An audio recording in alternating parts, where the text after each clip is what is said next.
لبيك اللهم لبيك لبيك لا شريك لك لبيك إن الحمد والنعمة لك والملك لا شريك لك.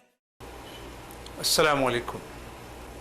اللہ سبحانہ و تعالیٰ کا عالم انسانیت پہ ایک عظیم احسان ہوا کہ اللہ تعالیٰ نے دین حنیف، دین اسلام عطا فرمایا اور محمد رسول اللہ صلی اللہ علیہ وسلم کی بعثت مبارک فرمائی، اور اللہ تعالیٰ نے عالم انسانیت کی ہدایت کے لیے اپنا عظیم کلام بخشا تاکہ عالم انسانیت حقیقی طور پہ اس ہدایت سے فیضیاب ہو جو اللہ سبحانہ و تعالیٰ ان کے لیے مختص کر چکا ہے. ان تمام تعلیمات کا حاصل یہ ہے کہ ہم اللہ کے بہتر سے بہتر بندے بنیں اور دنیا میں ہم اعلیٰ مقام پائیں اپنی صلاحیتوں کو استعمال کرتے ہوئے، اور آخرت میں ان کے ذریعے اللہ سبحانہ و تعالیٰ اپنے محبوب بندوں میں ہمیں شامل کریں. فرائض یعنی ایمان کے بعد نماز کا قیام، زکوٰۃ کی ادائیگی، ماہ مبارک رمضان کے روزے اور حج بیت اللہ، یہ تمام کامل بندگی کی تیاری کے لیے ایک تربیتی کورس ہے اور ایمان کی تکمیل. آج ہمارے پیش نظر جو موضوع ہے وہ ہے ندائے ابراہیم علیہ السلام، یعنی احکام حج و عمرہ.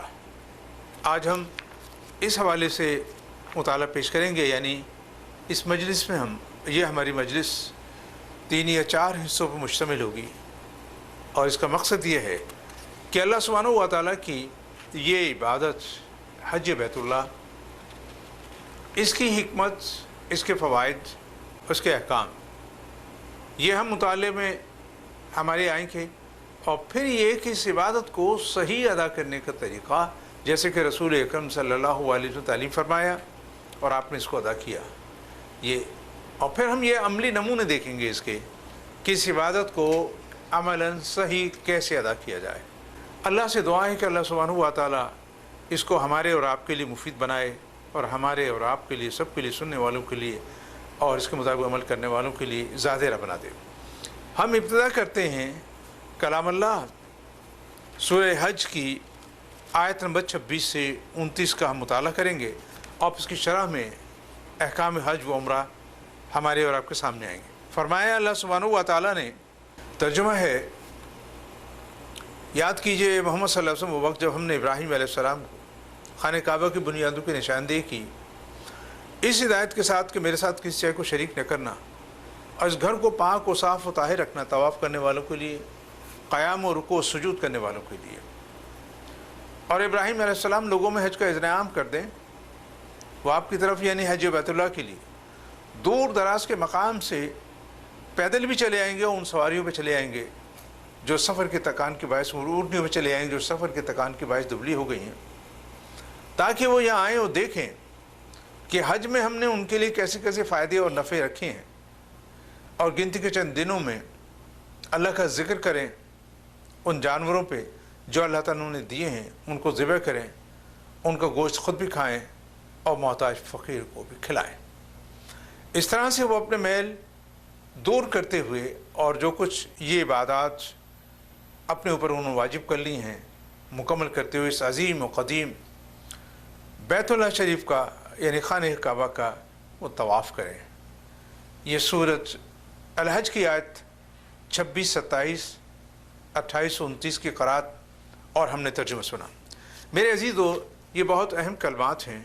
اب آئیے آگے موضوع چلا. وَعَظِّمْ فِي النَّاسِ بِالْحَجِّ یَأْتُوکَ رِجَالًا وَعَلَىٰ كُلِّ ضَامِرٍ یَأْتِینَ مِنْ كُلِّ فَجٍّ عَمِیقٍ، اور لوگوں میں حج کا اذعان کر دیجیے. یہ ہے اصل میں ندائے ابراہیم. اب دیکھ رہے ہیں، یہ ہے ندائے ابراہیمی کی بات کہ لوگوں میں حج کا اذعان کر دیا ابراہیم علیہ السلام.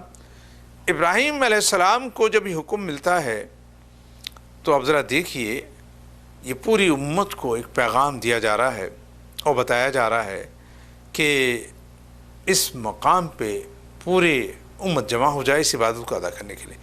اس حوالے سے علامہ ابن کثیر اور دیگر مفسرین کرام نے ایک روایت نقل کی ہے ابن عباس رضی اللہ تعالیٰ عنہ کے حوالے سے، جلیل القدر صحابی ہے، کہ جب ابراہیم علیہ السلام کو اللہ تعالیٰ نے خانہ کعبہ کی بنیادیں اٹھا کر تعمیر کی ہدایت دی اور آپ یہ مکمل کر چکے، تو اللہ تعالیٰ نے اس کا مقصد بتایا، اور وہ مقصد کیا تھا؟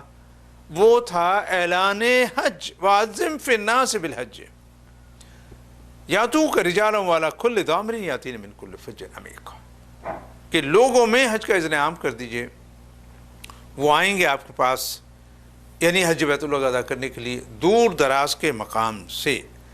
اب آئیے، جب ابراہیم علیہ السلام نے یہ دیکھا، اسماعیل علیہ السلام ابراہیم علیہ السلام عمارت تعمیر مکمل کر چکے اور دیکھا، تو اب سوال یہ پیدا ہوتا ہے کہ اے رب میں کسے پکاروں؟ اس وادی بیاباں میں کون سنے گا اس آواز کو؟ کہاں تک یہ ندا جائے گی اور کون آئے گا؟ دیکھیے، ایک اصول اللہ سبحانہ و تعالیٰ نے طے کر کے عالم انسانیت کو بتا دیا کہ ہمارے ذمے کیا کام ہے۔ اصل میں ہمارے ذمے خیر کی دعوت، اللہ کا پیغام پہنچا دینا ہے۔ اللہ انہیں توفیق دے، اس پہ عمل کریں، ہم اپنا کام کریں، انشاءاللہ اللہ تعالیٰ انہیں ضرور توفیق دے گا۔ تو ابراہیم علیہ السلام نے جب یہ حکم سنا تو آپ نے اس ندا کو بلند کرنے کے لیے اس زمانے کے جو بہترین ذریعہ تھا اس کو اختیار کیا اور اونچے سے اونچے مقام پہ پہنچے۔ ایک روایت ہے کہ صفا کی پہاڑی پہنچے، دوسری روایت ہے مروہ کی، تیسری مقام ابراہیم، اور چوتھی یہ کہ جبل ابی قبیس جو زمانے میں اونچا پہاڑ تھا اس پہ آپ پہنچتے ہیں اور ندا بلند کرتے ہیں، جیسے ہمارے مؤذن حضرات اذان دیتے ہیں، یا ایھا الناس ان ربکم قد اتخذ بیتم فحجوا، سامنے، اپنے دائیں، اپنے بائیں اور اپنے پیچھے ندا بلند کرتے ہیں۔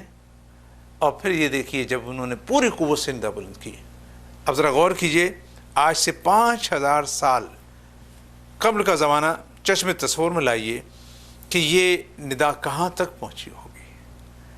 اللہ کے ایک بندے نے اپنا کام کیا جو استطاعت بھر وہ کر سکتا تھا، پھر اللہ سبحانہ و تعالیٰ نے اپنی قدرت کے مطابق اس کو متاثر کیا اور اس کو مفید بنایا، اور یہ ندا پوری کائنات پر سنی گئی۔ حجر و شجر نے سنا، تمام انسانوں نے سنا، جنوں نے سنا، اور اس کائنات کی حدود پار کرتی ہوئی یہ ندا پہنچتی عالم ارواح میں سنا گیا۔ اور یہ بیان کیا جاتا ہے کہ جس نے دنیا میں آ کے حج کرنا تھا جتنی بار، اس نے اس کو سننے کے بعد کہا لبیک اللہم لبیک۔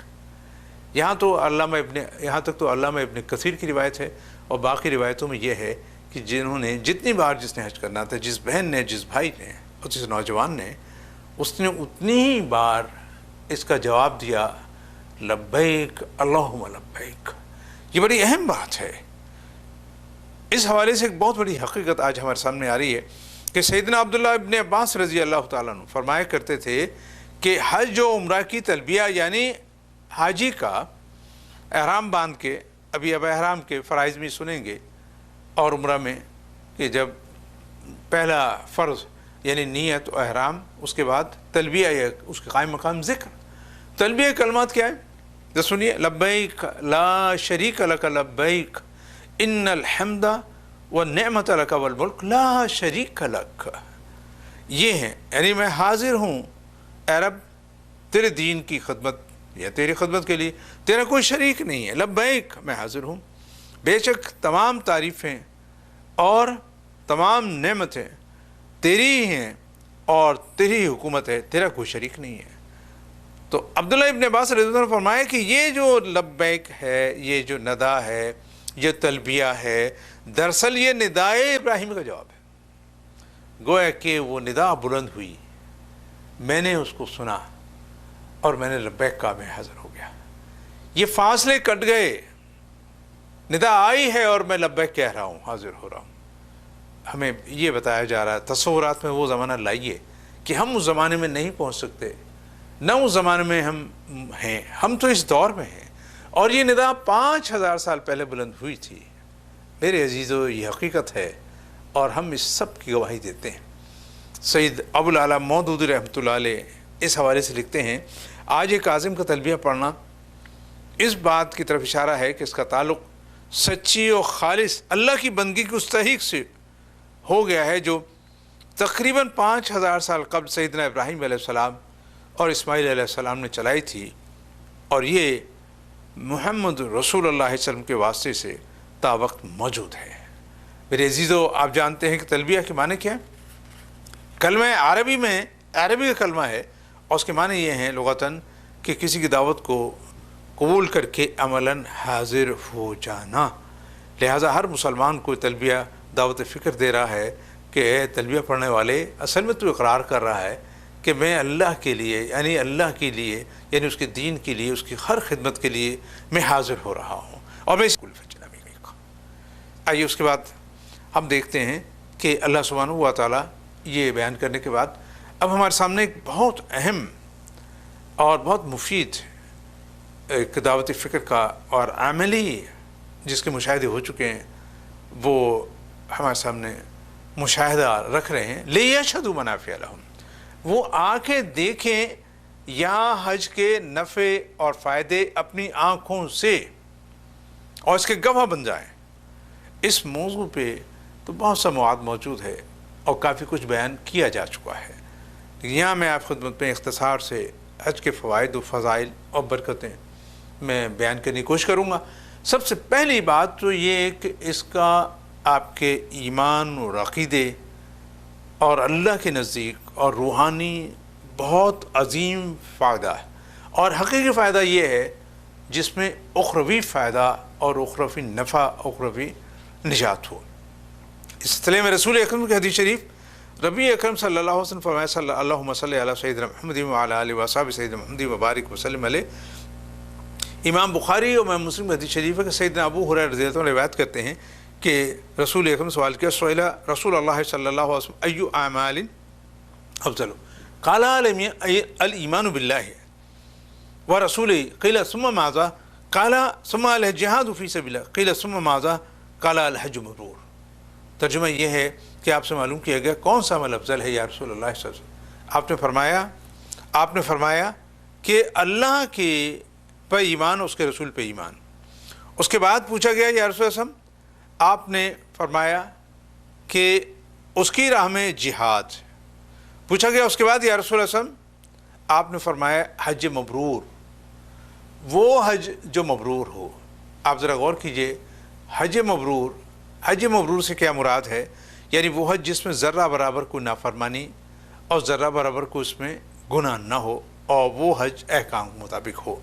آئیے حج مبرور کا بدلہ اور اس کا ثواب، اس کا اجر کیا ہے؟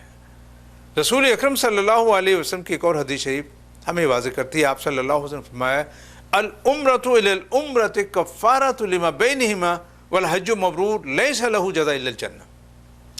ایک عمرہ جب آدمی کرتا ہے، میری بہن اور میرا بھائی اور میرا یہ بیٹا یہ بیٹی ادا کرتے ہیں، اور دوسرا عمرہ جب وہ ادا کرنے جاتے ہیں تو اس کے درمیان جو صغیرہ گناہ ہو جاتے ہیں یہ عمرہ اس کا کفارہ ہو جاتا ہے۔ اور آپ صلی اللہ علیہ وسلم فرمایا حج مبرور کی جزا و بدلہ اور انعام تو سوائے جنت کے اور کچھ ہے نہیں۔ کوشش کیجئے کہ ہمارا حج مبرور ہو جائے، یعنی مقبول بارگاہ الہی ہو جائے، اور وہی مقبول بارگاہ الہی ہوتا ہے جو احکام مطابق ہو اور جس میں ذرا برابر نافرمانی نہ ہو اور محمد رسول اللہ صلی اللہ علیہ وسلم کے احکام مطابق ہو۔ آئیے ایک اور حدیث بتاتی ہے ہمیں کہ جس کا حج صحیح ہو تو اس کا کتنا بڑا فائدہ۔ میں آپ کو یہ بتا رہا ہوں کہ حج کے فوائد میں سب سے بڑا اہم اور اخروی فائدہ اور ابدی فائدہ سید الاولین والآخرین فرمایا من حج فلم یرفث ولم یفسق رجا کیوم ولدتہ امہ، جس نے حج کیا اس میں ذرا برابر نافرمانی نہیں کی، نہ کوئی بیہودہ بات کی، نہ کوئی فسق و فجور کی بات کی، تو ایسا ہے جیسے کہ آپ پلٹ کے آئے، ایسا ہے جیسے کہ اس کے ذمہ کوئی گناہ ہے ہی نہیں۔ ان احادیث کا ذرا ہم نتیجہ نکالیں تو ہمارے اور آپ کے سامنے ایک بہت ہی اہم پیغام آ رہا ہے۔ گویا کہ حج کامل بندگی کی تعلیم دینے کے لیے اللہ سبحانہ و تعالیٰ نے اپنے بندوں پر فرض کیا، اور ہمیں چاہیے کہ ہم اس کا یہ فائدہ ضرور حاصل کریں، اس حوالے سے کریں۔ اب آئیے حج کے فوائد میں کچھ اور احادیث اور کچھ اور اہم ہمارے اور آپ کے سامنے باتیں آ رہی ہیں۔ ایک یہ بھی ہے کہ رسول اکرم صلی اللہ علیہ وسلم فرمایا قال الحجاج والعمار وعبد اللہ ان دعوہ اجابہم وان استغفروہ غفر لهم۔ آپ صلی اللہ علیہ وسلم نے فرمایا کہ حجاج اور عمار اللہ کے وفد ہیں، اگر وہ اللہ کو پکاریں تو اللہ ان کی پکار سنیں، اگر وہ اس سے گناہوں کی مغفرت چاہیں تو اللہ تعالیٰ ان کے گناہوں کی مغفرت کرتے۔ ذرا غور کیجئے۔ اور پھر رسول اکرم صلی اللہ علیہ وسلم فرمایا حج میں اور عمرہ میں اخراجات خرچ کرنے کتنا بڑا اجر ہے۔ آپ صلی اللہ علیہ وسلم فرمایا النفقۃ فی الحج کالنفقۃ فی سبیل اللہ کالنفقۃ فی سبیل اللہ الدرہم ب700 ضعف۔ حج میں خرچ کرنا ایسا ہے جیسے فی سبیل اللہ خرچ کرنا، ایک درہم 100 درہم کے برابر ہے۔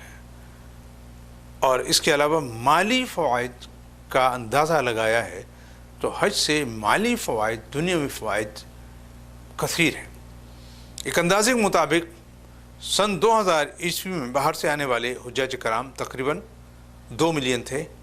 انہوں نے مکہ مکرمہ میں تقریباً 8 بلین سعودی ریال خرچ کیے اور صرف رہائشی مکانوں کرائے پہ 2 بلین سعودی ریال خرچ ہوئے، اور یہ تعداد بڑھتی چلی جا رہی ہے۔ اور اب تو یہ عمرہ کا سیزن جو کھل گیا ہے، تقریباً 8-10 مہینے جو کھلا رہتا ہے، اس کے باعث دیکھیے مال گردش میں آ رہا ہے، مختلف کرنسیاں اس مقام پہ آ کے، اور اس راستے میں جو اخراجات ہو رہے ہیں، سب جگہ جتنا مال گردش میں آئے گا، اسلام کی بنیادی تعلیم ہے، اس سے عالم خوشحالی پھیلے گی۔ تو حج مالی خوشحالی کا ایک بہت بڑا ذریعہ بن گیا ہے اگر ہم اس کا صحیح معنوں میں فائدہ حاصل کریں۔ ایک اور اس حوالے سے آپ دین کی ایک اہم بات سن لیجئے، بلکہ تمام معاملات پہ یہ ہے۔ رسول اکرم صلی اللہ علیہ وسلم فرمایا ایک شخص حج پہ روانہ ہوا لیکن رات سے اس کی موت واقع ہو گئی۔ اب اس کے لیے کیا ہے؟ دین اسلام کی بہت بڑی رحمت ہے، انعام ہے کہ آپ صلی اللہ علیہ وسلم فرمایا کہ جب جتنے حاجی ہر سال آتے رہیں گے، اس کو حج کا اجر و ثواب ملتا رہے گا۔ یہی جہاد فی سبیل اللہ، اور یہی ہر عمل کے لیے کہ آدمی جائے اور مکمل نہ کر سکے، راستے میں موت واقع ہو جائے تو اس کو اجر کو اللہ سبحانہ و تعالیٰ یوم قیامت سے دیتا رہے گا۔ یعنی جتنے ہر سال حاجی آئیں گے اس کو ہر سال اجر ملے گا۔ ایک اور حج کا بڑا فائدہ عائشہ صدیقہ رضی اللہ تعالیٰ عنہ کے حوالے سے، اللہ سبحانہ و تعالیٰ ان سب کے درجات بلند فرمائے، اللہ ہم سے راضی ہو۔ ایک بار آپ نے سوال کیا، امام بخاری امام مسلم حدیث شریف ہے کہ یا رسول اللہ صلی اللہ علیہ وسلم، ہم دیکھتے ہیں کہ جہاد میں بہت بڑا اجر ہے، ہم کیوں نہ جہاد کے لیے جایا کریں؟ آپ صلی اللہ علیہ وسلم فرماتے ہیں تمہارے لیے جہاد وہ حج ہے جس میں کوئی گناہ کی بات نہ ہو۔ جہاد فی سبیل اللہ سے بہتر تمہارے لیے وہ ہے کہ تم وہ حج کرو جس میں جو گناہوں سے پاک ہو۔ وہ خواتین کے لیے افضل جہاد وہ حج ہے جو گناہوں سے پاک ہو، صلی اللہ علیہ وسلم۔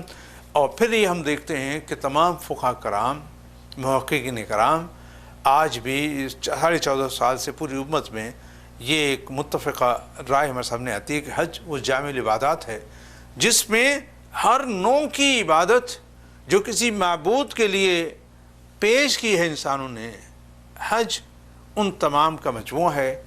اور وہ تمام چیزیں اس میں اللہ کے لیے گھر سے نکلنا، اللہ سبحانہ و تعالیٰ مال کی قربانی دینا، اللہ سبحانہ و تعالیٰ کے لیے اپنے عیش و آرام کو چھوڑنا، اللہ سبحانہ و تعالیٰ کی رضا کے خاطر در در کے جو ہے خاک چھاننا، اور اللہ سبحانہ و تعالیٰ کی رضا کی خاطر وہ تمام اعمال کرنا جو رسول اکرم صلی اللہ علیہ وسلم نے کرنے کا حکم دیا۔